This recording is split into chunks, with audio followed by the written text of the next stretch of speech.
So this morning, as I was parsing through the collection of thoughts that typically fills my heart and mind first thing in the morning, before I can get down to sort of the chugging away at the books here in the morning, I have to process all the thoughts from the day before. I was thinking about this quote from Seneca, which says, "He suffers more than necessary who suffers before it is necessary." And I was contemplating some situations in my life of late where I've experienced an enormous alleviation from worry through trusting in God. And just yesterday, for example, one of my kids, we've got our backyard locked down like Fort Knox because we have huskies and they escape. So we've got 6-foot fence and a single strand electric at the base to keep them out and all kinds of gates and keep them in rather. And collections of large rocks where they've tried to find a way to dig through anyway, etc. And one of the kids left a gate open. And so all the huskies ran out, and then some of them we were able to catch before they took off, and two of them just flat out booked it. And we did what we could to find them. We did the normal circuit. We texted all the neighbors, said they're on the lam. If they see them, let us know.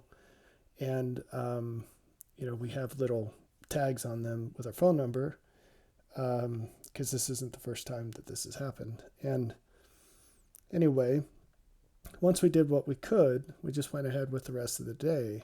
And it's interesting because it's highly likely that the end result when dogs get out like that in an area like this is that they're going to die. We have a highway not too far away, and there are grizzly bears and mountain lions and whatever else, and hunters that might mistake them for a wolf or something, and other dogs and chickens, people with chickens, and legally you can shoot dogs that eat your chickens around here.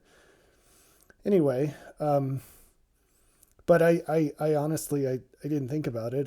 I said a little prayer and, thy will be done kind of thing, and then moved on. And if you've seen the video about a dog that we had to put down not too long ago that I had to put down. I love these animals very much, but this is just an example that most of our suffering, it's not intrinsic to the situation. There's plenty of suffering out there that is, and a lot more suffering that's out there that we will encounter as we walk in the Lord's way. But here's the principle. When you fear God, you don't have room to fear anything else. When you fear God, you don't have room to fear anything else.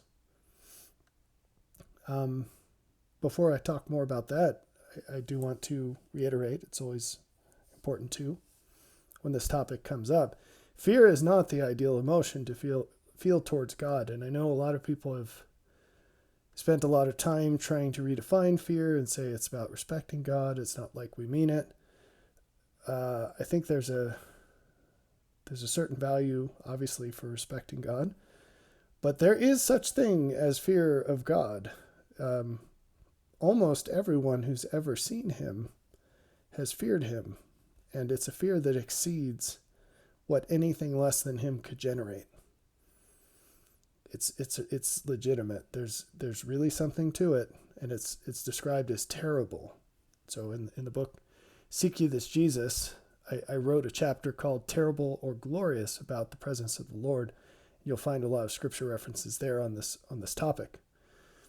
But fear is not the ideal emotion with God. Love is. There's no fear in love, but perfect love casteth out fear, because fear hath torment. He that feareth is not made perfect in love. 1 John 4:18.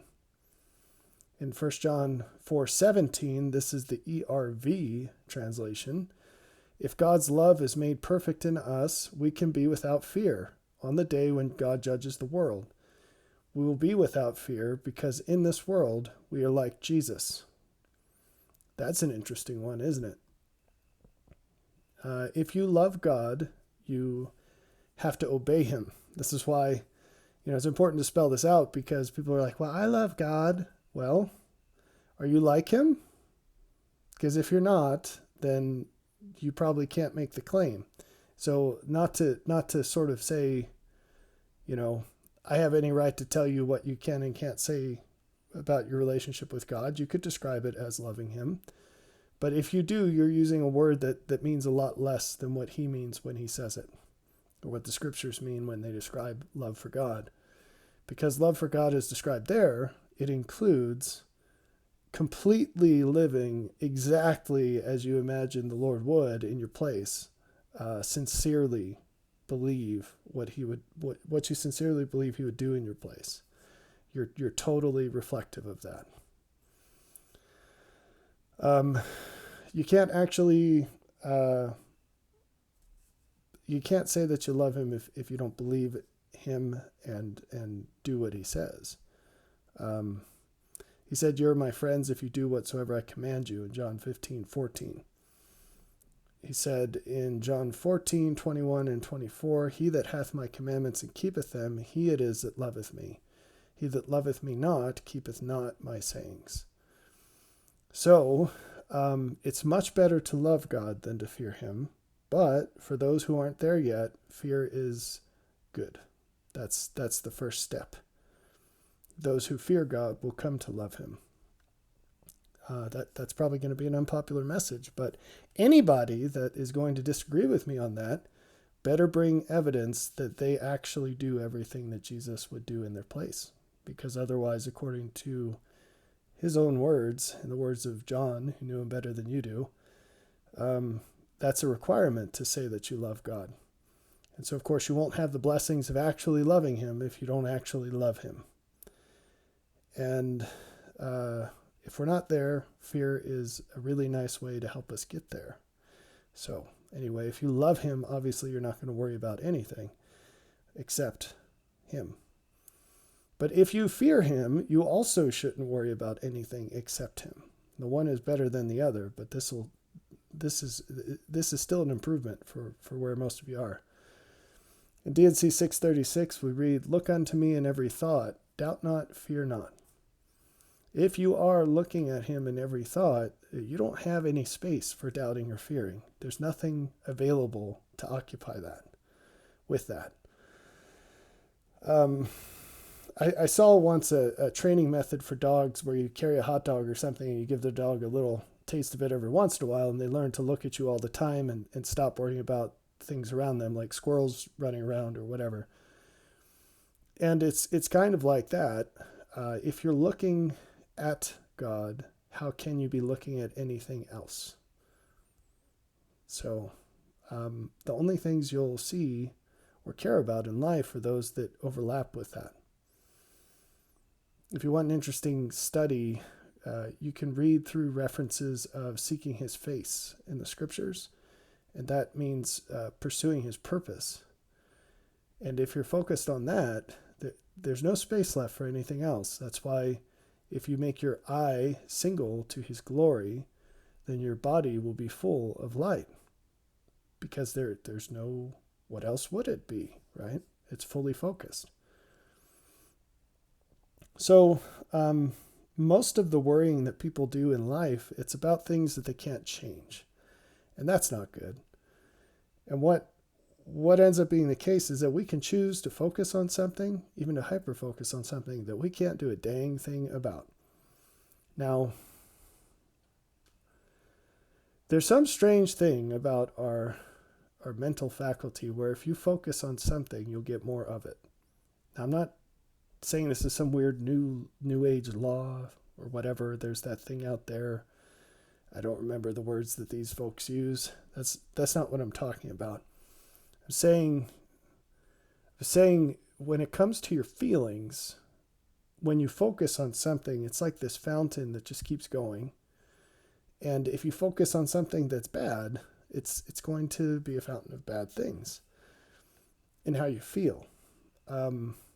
If you're focused on God, it's a fountain of good things, and it's just always going to get better. There will be some momentary downs, but the overall trend will be positive, and it'll get better and better, brighter and brighter till the perfect day. if you focus on things you can't change, you can perpetually generate negative feelings out of that. Bad stuff. That, you'll feel anxiety, you'll feel all distressed about this, stressed out, you won't be able to sleep. Jesus said in Luke 12:25 and 26, he said, which of you with taking thought can add to his stature 1 cubit? The answer is none of us. None of us can just wish we were taller and get there. He continued, if ye then be not able to do that thing which is least, why take ye thought for the rest? And so if you can't do something so simple as becoming taller, how do you think that just by wishing or by worrying about it, you can change anything in life? That's way more complicated than that.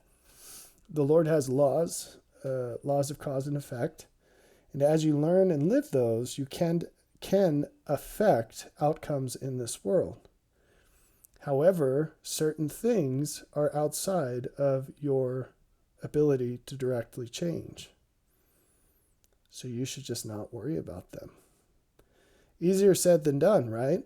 But like I said, one fruitful avenue for this is learning to fear the Lord.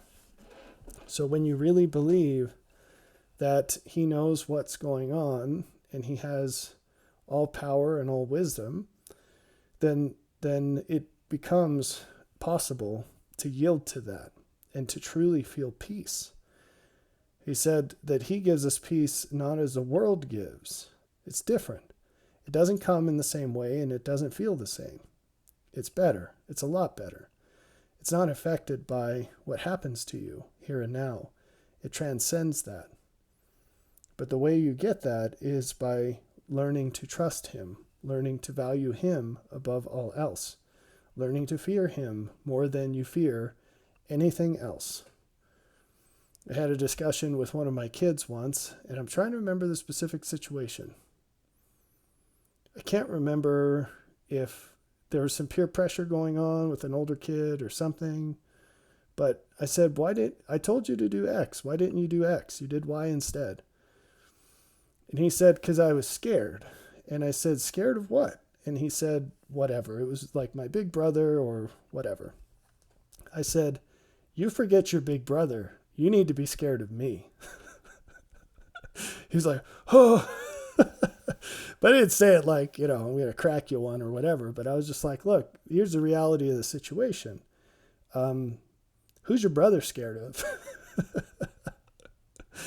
And I said, seriously, I mean, let's say that you just did what I told you anyway. How do you think I would have handled the situation if you came and told me that he was getting in the way or whatever? I would have handled it and he wouldn't have been happy. And I think the kid understood. We're like that too. We're little kids with God, and sometimes he's got to tell it to us in a certain way so we get it.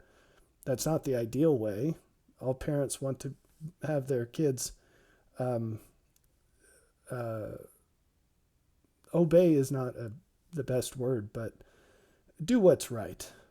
Obey them, but do what's right out of love. But if they're not ready for that, the first step is out of fear. It's not a bad thing, right? It could be a good thing. There are, of course, bounds on the appropriate way to do this.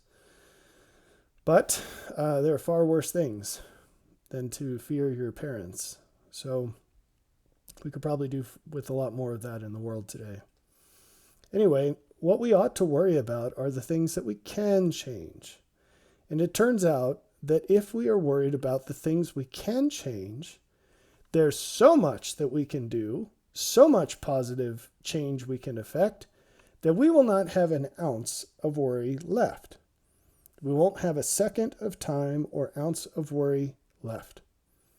Now, on a practical note, something that helps me with this, there's no secret, is to prioritize my activities. And I do that relentlessly. And so at the end of the day, when there are things that didn't fit into that prioritization, I don't feel an ounce of guilt about it. I don't feel any anxiety. I know that my whole life is aligned with the greatest benefit.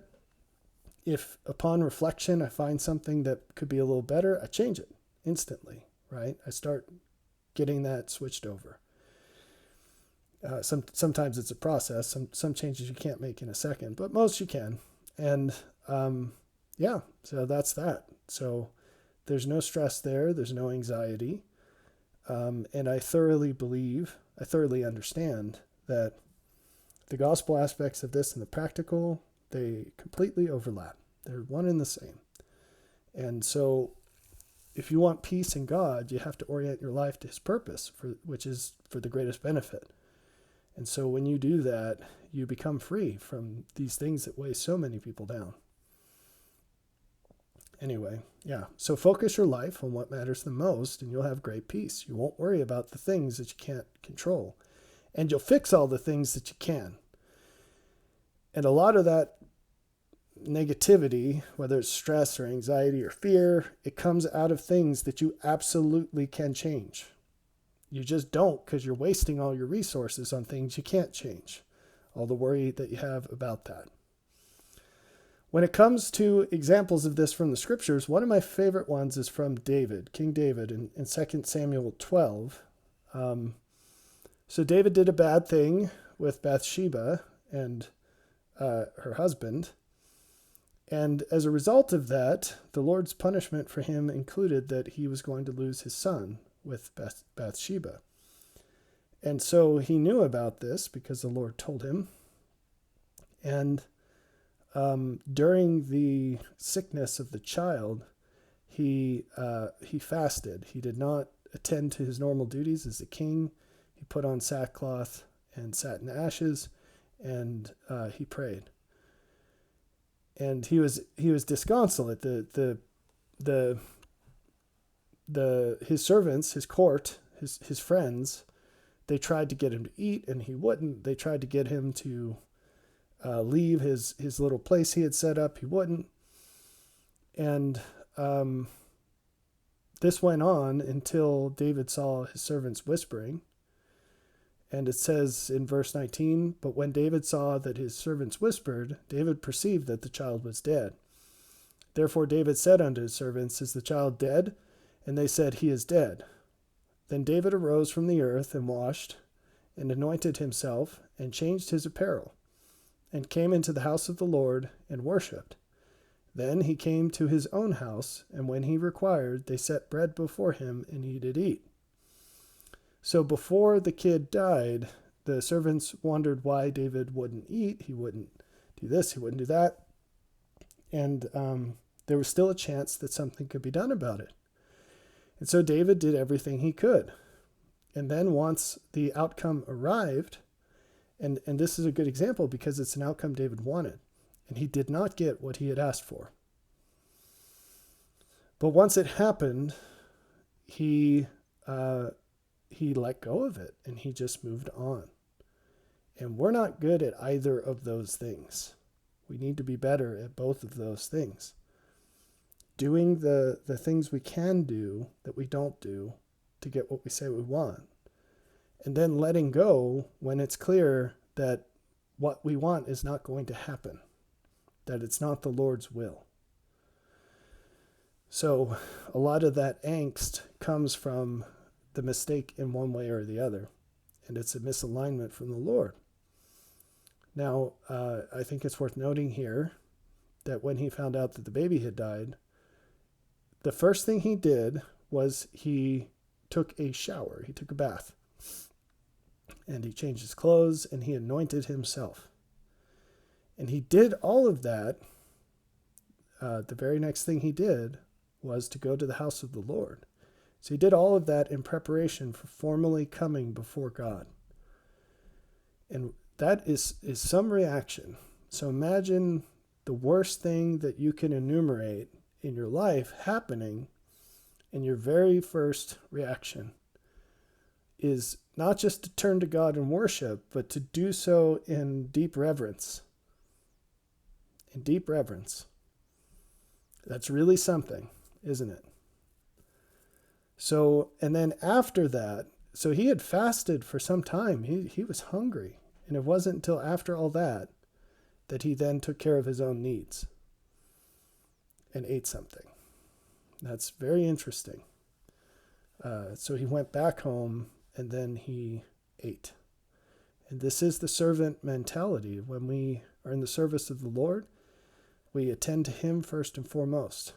And sometimes it's a short period of time before we get, I don't want to say this in the way I'm going to, but I'm not sure how to say it better, till he releases us to our own concerns.